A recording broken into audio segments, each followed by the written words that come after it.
everyone. Welcome to another session with me, Varun, on Tech Tablets. And this would be probably the last basic video on machine learning interview series. And in the next video or from the next series onwards, we will be going a bit advanced, that is intermediary level questions on machine learning. And then we would be going on to the expertise level of machine learning and then on to deep learning.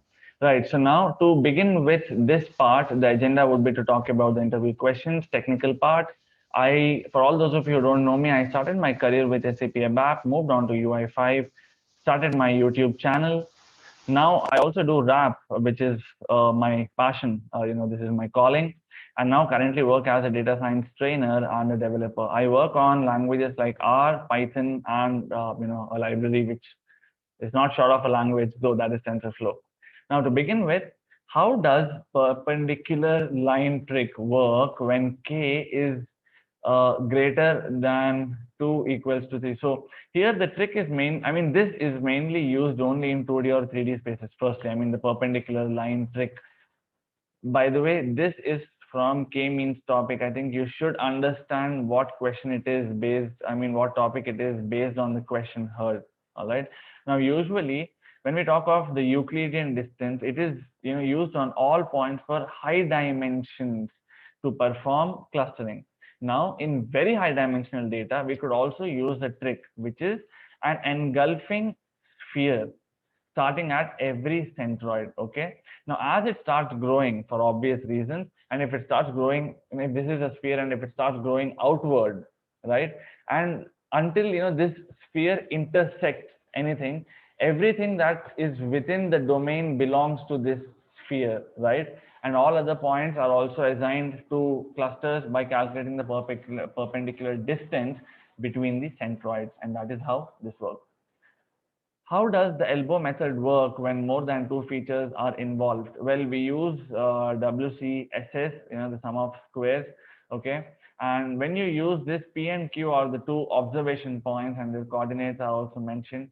And we take the difference of them, we square it, and that's the sum of all these values are calculated, and then we put them under a root. So yeah, this is how we work, or this is how elbow method works when there are more than two features that are involved.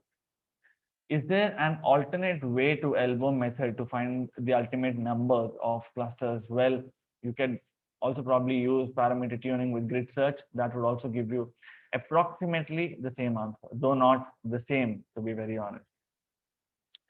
In Python, what is exactly the parameter max iter in k-means class? Well, when we apply k-means, when we want to jump back to the previous steps, many times, right? So every time we do this, it's called one iteration, correct? Now, if you want to come up with multiple iterations, then you may want to use max iter, and it automates the number of automates the number of iterations that you're looking at. So yeah, that's a bit about. How do I not fall into random initialization trap in R? Well, R, to be very honest, R actually takes care of it. There's no need to worry about it. But you also have some other real cool packages when you want to use it, like k-means plus plus, or it's like the k-means RCPP package. So packages like these can help you get over it at a much easier pace. The next one is, what is role of nstart? Now, again, this is also a question related to k-mean clustering. Now, okay, because I think it's very explicitly written. Okay, now because k-means starts with randomly chosen centroid, right? You may have different solutions every time a function is invoked. Now, because also clustering approach is very sensitive to the initial selection of centroids, you may want to kind of define the multiple initial configurations that it should start with, and you can give n25, which generates 25 initial configurations. And this approach is quite often recommended when you work on k-means. All right. The next one is, what is the point of hierarchical clustering if it always leads to one cluster per observation? Well, the main point of such a clustering is to come up with a dendrogram. Now, what do we mean by a dendrogram? Something like this. wherein you have multiple observations here. This is A, B, C, D, and things like these are called dendrograms. Okay, now based on these, you would understand the different combinations of clusters. You don't need to again create another cluster, and you don't need to check out one cluster per observation kind of a thing. Uh, that's exactly what's written here. If it's a dendrogram itself, that allows you to find the best clustering configuration. You don't have to work hard, or you don't have to break your head over it. It's pretty easy. All right. The next one is when you are comparing the distance between two clusters or a cluster and a point, how exactly is it measured? Well, I think it's Euclidean distance. Now you're taking the centroid in the cluster and measuring the distance. Yes, that's how we do it. So the metric is Euclidean, as we were just discussing about it. So Euclidean distance is taken between the centroid of the first cluster and the point, okay, or the centroid of the other cluster to the point. It's taken between the two clusters, and then the third cluster is popped up, or the second, or probably the two centroids are readjusted. So I mean, all these calculations work on that concept.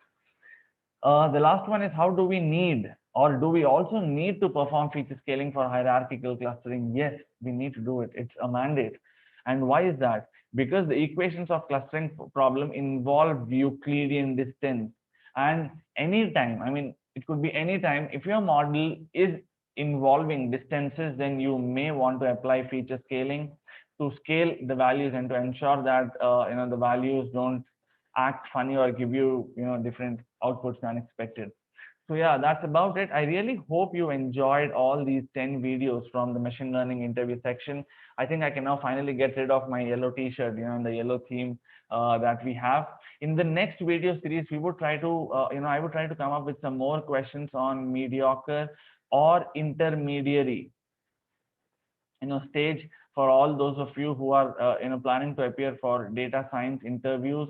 And it could be on Python, or as you've seen, we'll try to keep a mixture of both of these, and I will also try to come up with better visualizations in the upcoming videos.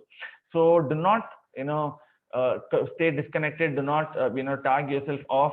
Also, do share and subscribe to the videos if you feel that they've been of any use to you, and that they might be used to your friends as well. And if you're looking for any training program in depth, for beginner to advanced level, you could always reach out to me on the ID that is Hyderabadi_Chora, or VarunRao_Gemini@yahoo.com. And trust me, I would be more than glad to help you with your queries. Thank you very much, and all the best for the interview that you're about to take up. This is me, Varun, signing off, hoping to see you very shortly in an upcoming video. You have a great day out.